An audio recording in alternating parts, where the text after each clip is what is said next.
Bird flu. Bird flu पक्षियों में होने वाला एक फ्लू है और यह देश के लगभग 10 राज्यों में फैल चुका है। इस वजह से कई जगहों पर चिकन की खरीद और बिक्री पर भी रोक लगा दिया गया है। बर्ड फ्लू एक वायरल डिजीज है, मतलब ये वायरस से होने वाला एक बीमारी है और बर्ड फ्लू इन्फ्लुएंजा वायरस से होता है, जो कि एक आरएनए वायरस है। वायरस को मेनली 2 कैटेगरी में बांटा गया है, डीएनए वायरस और एक आरएनए वायरस। तो इन्फ्लुएंजा वायरस आरएनए वायरस है और ठीक इसी तरह से कोरोना वायरस जो अभी फैला हुआ है वो भी एक आरएनए वायरस है। जहाँ तक शेप की बात है तो इन्फ्लुएंजा वायरस का शेप स्फेरिकल है, मतलब ये बॉल की आकार का होता है। इन्फ्लुएंजा वायरस फर्दर 3 कैटेगरी में बांटा गया। 3 टाइप का इन्फ्लुएंजा वायरस होता है, टाइप ए, टाइप बी और टाइप सी। तो टाइप ए मोस्ट डेंजरस माना जाता है क्योंकि इसको कंट्रोल करना मुश्किल है। इसको कंट्रोल इसलिए नहीं किया जा सकता या आसानी से कंट्रोल नहीं किया जा सकता क्योंकि इंसान, जानवर और पक्षी तीनों को यह संक्रमित करता है और तीनों में बीमारी उत्पन्न करता है। इसके अलावा यह एपिडेमिक और पैंडेमिक की भी क्षमता रखता है, मतलब ये विश्व स्तर की महामारी उत्पन्न कर सकता है। इसकी एक और खासियत ये है कि ये बहुत ज़्यादा अपने में वेरिएशन लाता है और अपने में बदलाव लाता है। ये बदलाव बड़े स्तर पर भी होता है और छोटे स्तर पर भी होता है। छोटे स्तर का जो बदलाव होता है, वेरिएशन होता है, वो एंटीजेनिक ड्रिफ्ट की प्रक्रिया से होता है और बड़े स्तर का बदलाव एंटीजेनिक शिफ्ट की प्रक्रिया से होता है। अभी जो बर्ड फ्लू फैला हुआ है वह एक कैटेगरी का वायरस है। टाइप बी जो है तो वो ह्यूमन बींग्स, इंसान और जानवरों में फैलता है और ये एक लिमिटेड एरिया में महामारी उत्पन्न करता है और ये अपना बदलाव जो है छोटे स्तर का बदलाव लाता है, अपने में वेरिएशन लाता है और ये एंटीजेनिक ड्रिफ्ट की प्रक्रिया से लाता है। तीसरा जो है तो इन्फ्लुएंजा सी, ये सिर्फ इंसानों को इन्फेक्ट करता है, जानवर और पक्षियों पर इसका कोई असर नहीं होता है और यह इंसानों में मामूली बुखार और सर्दी इसकी वजह से होता है। टाइप ए का खुद 144 सब टाइप है, मतलब टाइप ए खुद 144 सब टाइप का होता है और ये इसलिए होता है कि टाइप ए में वेरिएशन लाने की क्षमता बहुत ज़्यादा है। जहाँ तक टाइप बी का बात है तो ये 2 तरह का होता है और टाइप सी ये महामारी उत्पन्न नहीं करता है। अगर इन्फ्लुएंजा वायरस की बात करें तो यह सबसे पहले 1918 में दुनिया के सामने आया और इसे स्पेनिश इन्फ्लुएंजा कहा जाता है और वो सदी का बहुत बड़ा महामारी था, सबसे बड़ा महामारी था जिसमें करोड़ों लोग मारे गए थे और ये पक्षियों से इंसानों में फैला था और ये H1N1 टाइप का वायरस था। दूसरी बार 1957 में फिर स्पेनिश इन्फ्लुएंजा सामने आया और इस बार इसका टाइप बदल गया था, ये H2N2 टाइप का था। तीसरी बार 1968 में हांगकांग में इसकी ये उत्पन्न हुआ और इसको हांगकांग इन्फ्लुएंजा कहा जाता है और H3N2 टाइप का था। इसी तरह से टाइप ए के और भी बहुत सारे टाइप हैं, जैसे H5N1, H7N7, H9N2, H7N9, जिसमें H5N1 बहुत इंपॉर्टेंट है क्योंकि हाल के वर्षों में इंडिया में और भी सारे देशों में इसका बहुत ज़्यादा अटैक देखा गया है। ये सारे के जो सब टाइप हैं इनको एवियन इन्फ्लुएंजा वायरस कहा जाता है।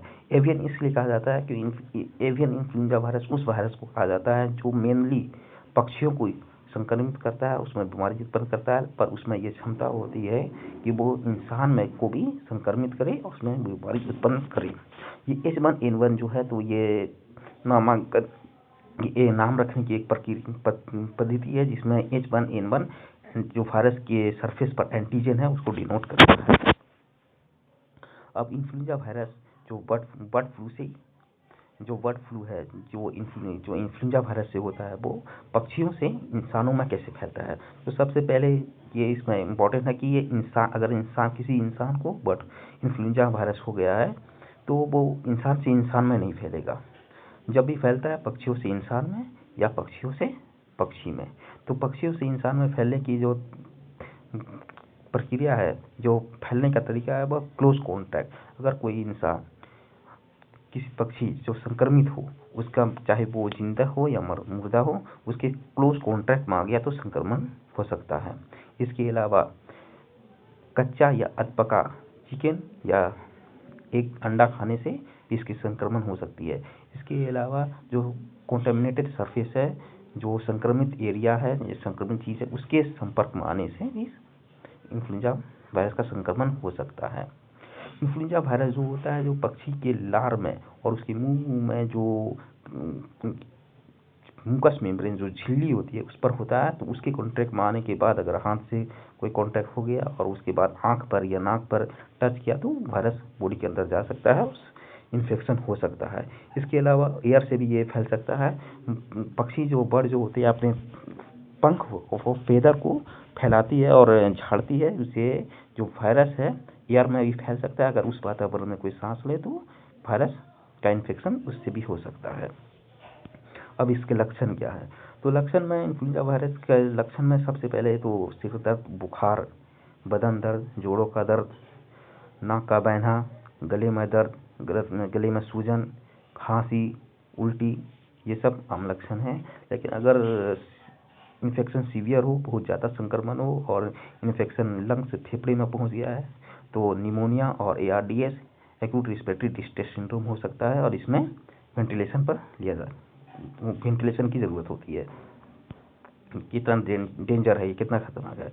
तो ये जो इन्फेक्शन है तो बहुत ज़्यादा डेंजर है, क्योंकि इसमें मोर्टिलिटी रेट जो है, मृत्यु दर 60%, 60% है। इसका मतलब हुआ कि 10 इंसान जो इसका इन्फेक्शन जिसमें इसका इन्फेक्शन हुआ है या संक्रमित हुआ है उसमें 6 की मृत्यु होने की संभावना रहती है। इंडिया में सबसे पहले बर्ड फ्लू कब आया? तो सबसे पहले 2006 में इसको देखा गया महाराष्ट्र में और गुजरात में। उसके बाद 2008 में और 2014 में वेस्ट बंगाल और केरला में, और फिर 2006 से 2015 के बीच में 25 बार इसका अटैक हुआ है 15 राज्यों में। और अगर बर्ड फ्लू फैला हुआ है तो चिकन या अंडा खाना कैसा है?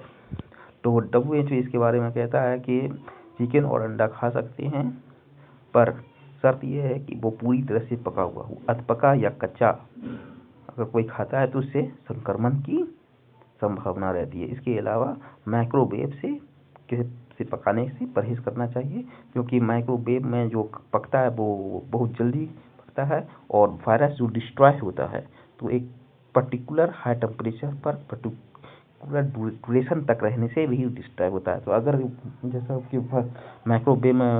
जैसा कि माइक्रोवेव में बहुत जल्दी खाना पक जाता है तो ऐसा संभावना रहती है कि अगर वायरस डिस्ट्रॉय नहीं हुआ तो संक्रमण हो सकता है। इकोनॉमिक पर इसका क्या इफेक्ट है? तो इकोनॉमिक पर इसका बहुत ज़्यादा इफेक्ट है। ऐसा कहा जा रहा है कि 2.25 लाख करोड़ रुपए का पोल्ट्री इंडस्ट्री पर भार या नुकसान पहुंचने वाला है इस बर्ड फ्लू की वजह से।